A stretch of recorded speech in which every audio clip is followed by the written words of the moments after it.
हिंदी और अनुवाद इस श्रृंखला के अंतर्गत आपका स्वागत है, अभिवादन है।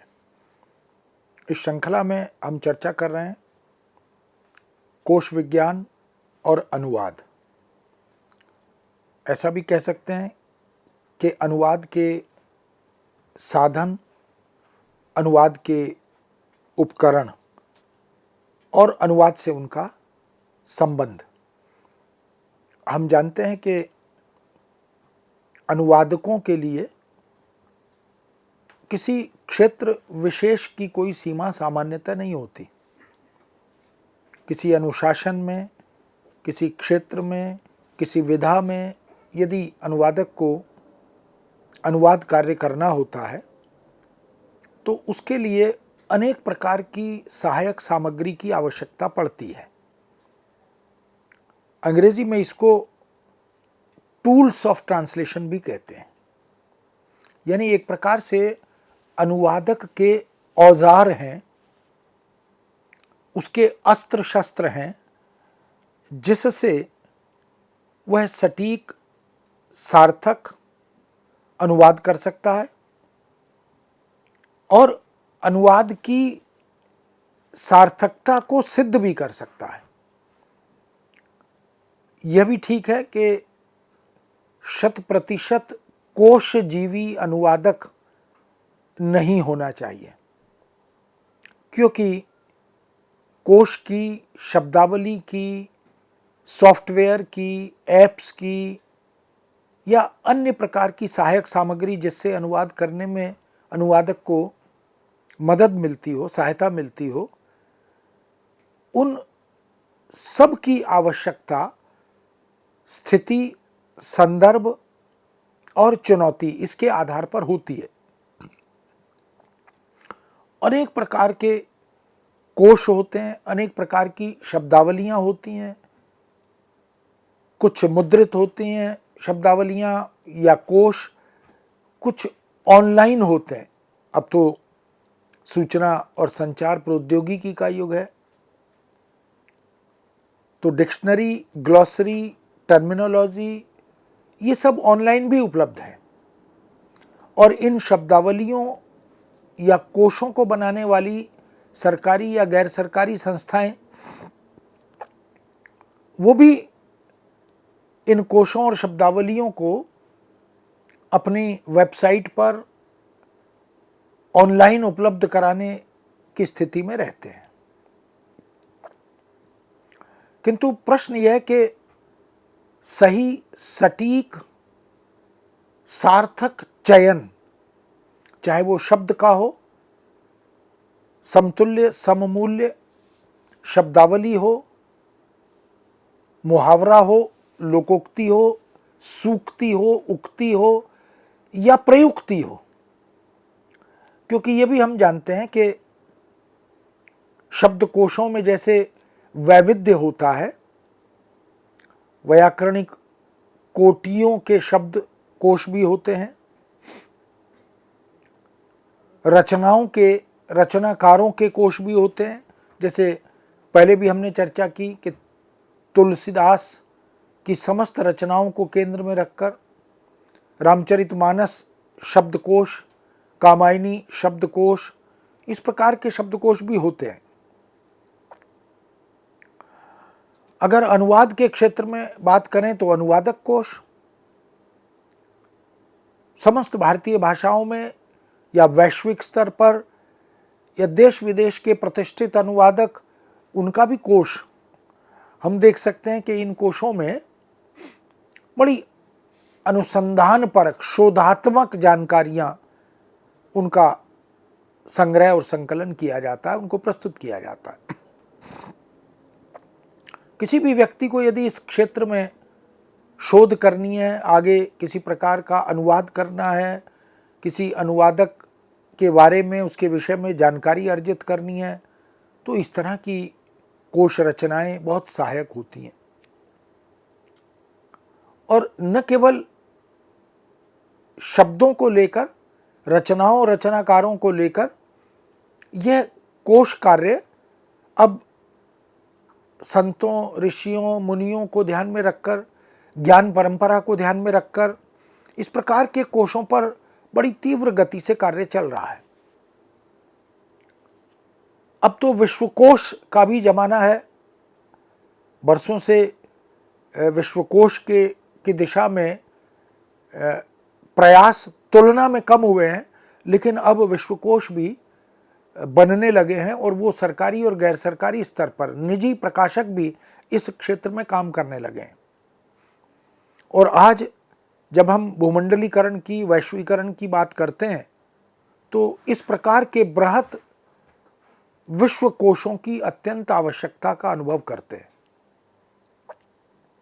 शिक्षा के क्षेत्र में, ज्ञान के क्षेत्र में, तकनीक और प्रौद्योगिकी के क्षेत्र में, पर्यावरण के क्षेत्र में या अन्य प्रासंगिक महत्वपूर्ण अनुशासनों के क्षेत्र में इस तरह के विश्वकोशों की अपेक्षा आवश्यकता लगातार बढ़ रही है।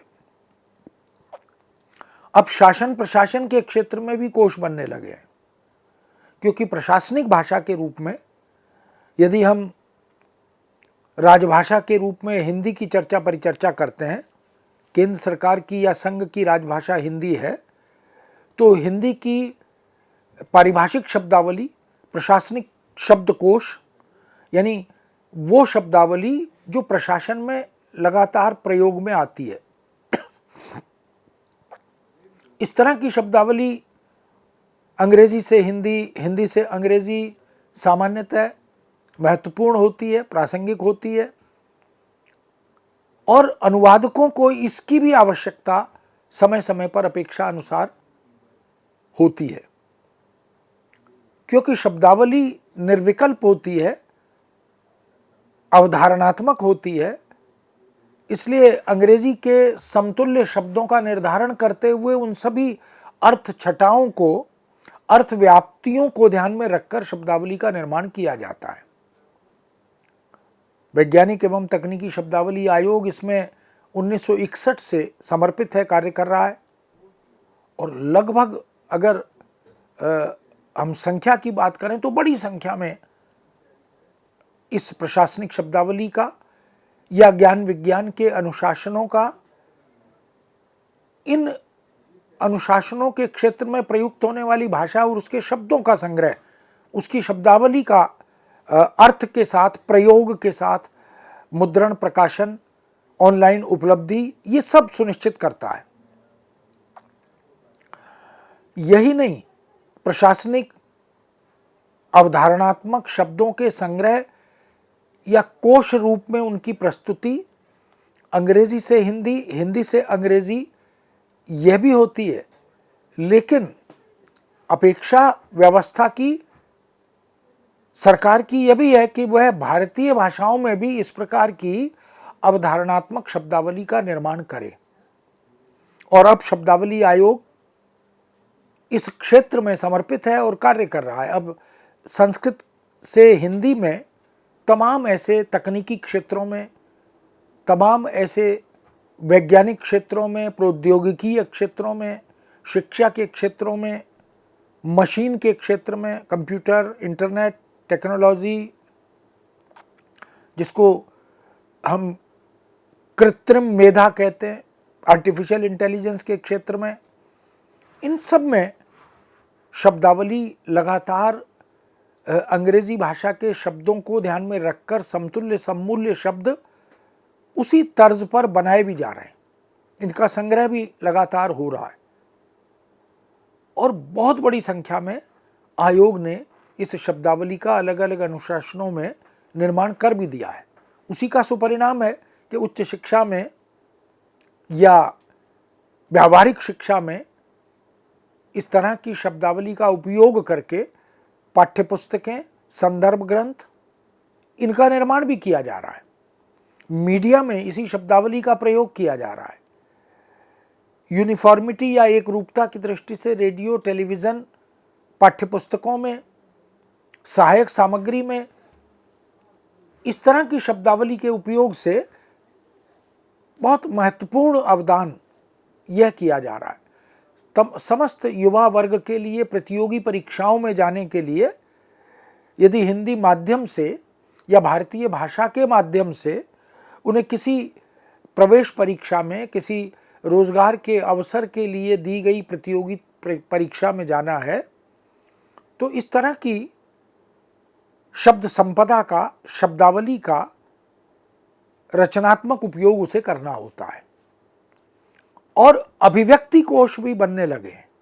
अंग्रेजी हिंदी, हिंदी अंग्रेजी अभिव्यक्ति कोश। अनेक अभिव्यक्तियां शासन प्रशासन के क्षेत्र में, विधि के क्षेत्र में, तकनीक और प्रौद्योगिकी के क्षेत्र में ये समय समय पर जब बनती हैं और प्रयोग बाहुल्य के कारण अपने उस अर्थ विशेष के लिए रूढ़ भी हो जाती हैं। अंग्रेजी में कार्य करने का एक लंबा इतिहास भारतीय प्रशासनिक व्यवस्था के पास रहा है। हम जानते हैं कि हमारा जो मध्यकाल का, भारतीय मध्यकाल का जो समय है, तब शासन प्रशासन की भाषा पर्शियन यानी फारसी थी, तो समस्त कार्यों का निष्पादन उसी भाषा में होता था। तो शब्दावली, मुहावरे, लोकोक्ति या प्रयुक्ति, जिसको रजिस्टर भी कहते हैं, ये सब भी उसी भाषा में होते थे। तो उनके भी संग्रह तैयार होते थे ताकि उस भाषा में काम करने वाले अधिकारियों कर्मचारियों को इस तरह के कोशों, इस तरह की मुद्रित सामग्री से सहायता मिले। जहां उनको कठिनाई हो, द्वंद्व हो, दुविधा हो, उस कोश से वो उसकी प्रामाणिकता को जांचकर उसका प्रयोग अनुप्रयोग कर लें। ऐसे ही अंग्रेजी जब शासन प्रशासन में, शिक्षा दीक्षा में आई, अंग्रेजों के आगमन के बाद, उनके काबिज होने के बाद, तो पर्शियन का यानी फारसी का स्थान अंग्रेजी ने ले लिया। और फिर शब्दावली भी, शिक्षा दीक्षा भी, ज्ञान विज्ञान भी, शासन प्रशासन भी जब अंग्रेजी में होने लगा, तो अंग्रेजी हिंदी, हिंदी अंग्रेजी कोशों की अपेक्षा आवश्यकता होने लगी। और इसी तरह ज्ञान विज्ञान के क्षेत्र में अवधारणात्मक शब्दावली के संग्रहों के निर्माण की भी अपेक्षा होने लगी। हालांकि आज़ादी से पहले या सन 1949 से पहले इस क्षेत्र में, इस दिशा में काम जो हुआ है वो बहुत से विदेशी विद्वानों ने भी किया है, लेकिन वह बहुत संतोषजनक स्थिति नहीं थी। वह शासकीय व्यवस्था अपने कार्य साधक ज्ञान के लिए इस तरह के कोशों का निर्माण करके काम चलाते रहे, लेकिन वस्तुतः इस क्षेत्र में युद्ध स्तर पर कार्य, चाहे वो अभिव्यक्तियों के बायलिंगुअल कोश बनाने की बात हो, अंग्रेजी की अभिव्यक्तियां, अंग्रेजी की प्रयुक्तियां और उनके समतुल्य हिंदी अभिव्यक्ति या प्रयुक्ति, इनका सृजन और उनका एक साथ कोश ग्रंथ के रूप में प्रकाशन। अब तो यह सुविधा ऑनलाइन भी उपलब्ध हो गई है। अब तो क्योंकि सॉफ्टवेयर, एप्स अभिव्यक्तियों के अनुवाद का मार्ग भी प्रशस्त करते हैं। अगर हम अभिव्यक्ति डालें और इस तरह के प्राइवेट जो या निजी जो एप्स हैं, सरकार की तमाम तरह की ऐसी सॉफ्टवेयर व्यवस्थाएं हैं, उनसे अगर हम मांगें कि इस अभिव्यक्ति का अंग्रेजी से हिंदी अनुवाद अपेक्षित है, आवश्यक है, तो वो सॉफ्टवेयर उसमें मदद करता है।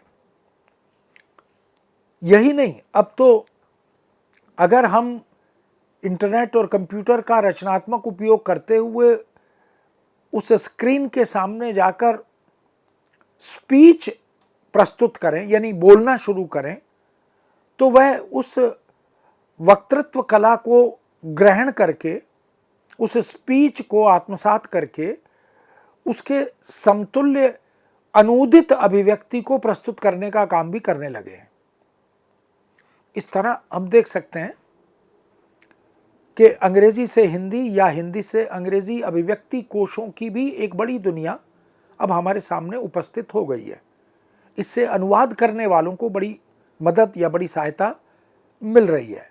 बहुत से अधिकारी कर्मचारी जो अनुवाद करने में अभ्यस्त नहीं हैं, आश्वस्त नहीं हैं, उन्हें सही सटीक सार्थक अनुवाद हुआ कि यह नहीं हुआ, इसका भय परेशान करता है, तो अब वो मशीन की सहायता से, कंप्यूटर की मदद से, इंटरनेट की मदद से अनुवाद करते हैं उसमें कहीं संशोधन संवर्धन की या उसकी वेटिंग पुनरीक्षण की आवश्यकता होती है तो उससे काम सरल हो जाता है।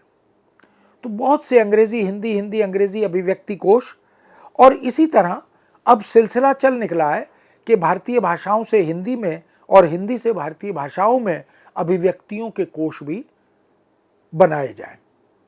इससे हमारी भाषाओं का परस्पर आदान प्रदान प्रयोग अनुप्रयोग के स्तर पर बढ़ेगा। पुस्तकों में, काव्य धाराओं में, युग विशेष के साहित्य में इतने प्रकार की सूक्तियां, उक्तियां, कथन, जीवन अनुभव से निकले हुए निष्कर्ष, इनके भी कोश बनने लगे। मूल्य शब्दावली या जैसे प्रेमचंद साहित्य सूक्ति कोश, तो प्रेमचंद के साहित्य में, उनकी कहानियां, उनके उपन्यास आदि में, उनके अनुदित साहित्य में यदि कुछ सूक्तियां, कुछ सुंदर निष्कर्षों को हमारे समक्ष प्रस्तुत करने वाले ऐसे कथन प्रेमचंद की रचना धर्मिता से जन्म लेते हैं, उनका वर्ण क्रम से, कोश क्रम से संग्रह करके प्रस्तुत करना, संदर्भ के साथ उन्हें प्रस्तुत करना, यह उक्ति किस रचना से ली गई है, कौन से पृष्ठ पर है, किस पात्र का कथन है, इस तरह के बहुत से काम अब हो रहे हैं। अखिल भारतीय प्रशासनिक कोश यानी पूरे भारत में प्रयुक्त होने वाली शासन प्रशासन की भाषा, उसकी शब्द संपदा, उसकी शब्दावली संपदा, इसके कोश भी अब बनने लगे हैं।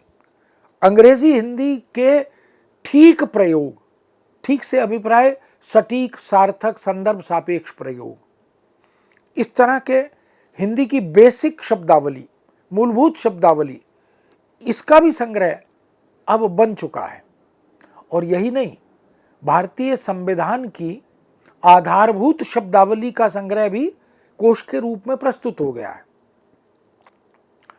संसद में, लोकसभा या राज्यसभा में जो वक्तव्य देते हुए कथनों के अंतर्गत जो मुहावरे, जो लोकोक्तियां वक्तव्य में शामिल हो जाते हैं, उनका भी संग्रह कोश के रूप में प्रस्तुत कर दिया गया है। तो इससे यह पता लगता है कि कोश ग्रंथों के निर्माण की एक सशक्त सुदीर्घ परंपरा 49-50 के बाद हिंदी में मिलने लगी। बहुत से भाषा वैज्ञानिक, भाषाविद, कोशकार, कोशविद, जिन्हें कोश कला की, जिन्हें कोश विज्ञान की समझ है, बोधगम्यता है, कोश निर्माण की पद्धति और प्रविधि से वो अवगत हैं, वो इस क्षेत्र में बृहत स्तर पर काम कर रहे हैं। समेकित शब्दावली की बात हो, समांतर शब्दावली की बात हो, क्योंकि थिसॉरस भी हिंदी में अब बनने लगा है। बहुत से थिसॉरस अब निजी प्रकाशकों द्वारा या सरकारी प्रकाशकों द्वारा बनाए जा चुके हैं। भोलानाथ तिवारी की बात करें, डॉक्टर कैलाश चंद भाटिया की बात करें, डॉक्टर हरदेव बाहरी की बात करें, ऐसे बहुत सारे नाम हैं जिन्होंने अभिव्यक्तियों के कोश बनाए, जिन्होंने प्रशासन की विशेष प्रकार की शब्दावलियों के कोश भी बनाए, और उनमें अंग्रेजी की बहुत सी प्रयुक्तियां जो पत्रों में, प्रारूपों में, टिप्पणियों में प्रयोग में आती हैं, वार्षिक प्रतिवेदनों में जो टिप्पणियां बार बार आती हैं, जिनकी आवृत्ति होती है, जिनके बिना शासन प्रशासन में कार्य नहीं चल पाता है, उन सब को वर्ण क्रम से यानी कोश क्रम से एकत्रित करके, संग्रह करके, उसे वर्गीकृत करके भी, जैसे वित्त संबंधी एक जगह, वाणिज्य संबंधी एक जगह, वेतन संबंधी एक जगह, अवकाश संबंधी एक जगह, शिकायत संबंधी एक जगह, इस तरह से उनको वर्गीकृत करके भी कोशों की दुनिया में एक बड़ा क्रांतिकारी काम किया जा रहा है। जो हिंदी इतर भाषा भाषी भारतीय समुदाय के लोग हैं, जो अन्य भारतीय भाषाओं के प्रयोक्ता समुदाय के लोग हैं, उनको ध्यान में रखकर भी इस तरह के कोशों का निर्माण पिक्टोरियल यानी पिक्चर के साथ, उसके चित्र के साथ बनाने का कार्य चल रहा है। स्वयं हिंदी सीखने के लिए अगर हिंदी की व्याकरण सीखनी है, अगर हिंदी की शब्द संपदा से अवगत होना है, व्याकरणिक कोटियों का बोध प्राप्त करना है, तो उनको भी चित्रात्मक रूप से तैयार करने का एक बड़े स्तर पर, युद्ध स्तर पर काम चल रहा है। इस तरह अनेक हिंदी की अभिव्यक्तियों की विशेषताओं को, उनकी अर्थ छवियों को, अर्थ छटाओं को, क्योंकि अभिव्यक्ति जब तैयार होती है, वो भले ही मौलिक हो या अनुदित हो, तो उससे जो अर्थ छटा व्यक्त होती है, उसकी जो अर्थ छवि ध्वनित होती है, उसके भीतर जो निहित मर्म या उसका भाव होता है, उसको यथारूप यथासंभव किसी दूसरी भाषा में ले जाने का जो कार्य है, वह वास्तव में है चुनौती भरा। लेकिन इस दुष्कर कार्य को करने में हमारे अनेक भाषाविदों ने, भाषा वैज्ञानिकों ने या अनुवादविदों ने उल्लेखनीय कार्य किया है। जैसे डॉक्टर कैलाश चंद भाटिया ने, डॉक्टर हरदेव बाहरी ने, या इसी प्रकार के डॉक्टर भोलानाथ तिवारी ने, डॉक्टर महेंद्र चतुर्वेदी ने, इन सब ने जो काम किया है वो वस्तुतः हिंदी के अनुप्रयोग मूलक या प्रयोग मूलक, जिसको अनुप्रयुक्त भाषा विज्ञान के अंतर्गत समाहित किया जाता है, उस स्वरूप को सहज ग्राह्य बनाने में, उस स्रोत भाषा की प्रयुक्ति या अभिव्यक्ति को लक्ष्य भाषा में अंतरित करके यथा रूप यथा अर्थ परिवर्तित कर प्रस्तुत करना या निर्माण करना, उसको बोधगम्य बनाना, ये वास्तव में कठिन काम रहता है। क्योंकि परकाया प्रवेश की साधना के अंतर्गत एक प्रकार से एक शरीर के किसी अंग को निकालकर दूसरे शरीर में यथावत यथारूप उसका प्रत्यारोपण करना, और इस शर्त पर, इस आधार पर करना कि दोनों की अर्थ छटा और अर्थ ध्वनि में कोई अंतर ना आए, कोई हानि ना हो, अक्षुण्ण रूप में उसे अंतरित करने की सुविधा उपलब्ध हो। इस तरह बोधगम्यता और सरलता, यह इस तरह के प्रयोग मूलक कोशों में, अभिव्यक्ति कोशों में, प्रयुक्ति कोशों में, अवधारणात्मक शब्दावली के कोशों में, इन पर बल दिया जाता है। क्योंकि बिना अर्थ को, मर्म को आत्मसात किए ऐसा करना संभव नहीं होता। इसलिए जो कोशकार इस तरह का काम करते हैं, वह भी वास्तव में अनुवादकों के लिए एक वरदेय कार्य, वरदान का काम उनके लिए करते हैं। क्योंकि अनुवादकों को अनुवाद करते हुए समय समय पर इस प्रकार की सामग्री की आवश्यकता, अपेक्षा होती है, और अनुवादक यथासंभव ऐसे साधनों का, ऐसी सहायक सामग्री का विधिवत रचनात्मक उपयोग करता है और अनुवाद को सटीक, सार्थक, बोधगम्य, उपयोगी और प्रासंगिक बनाने का कार्य भी करता चलता है। मित्रों, इस विषय को यहाँ विराम देते हैं। पुनः आपके समक्ष उपस्थित होंगे। आज्ञा दीजिए। नमस्कार।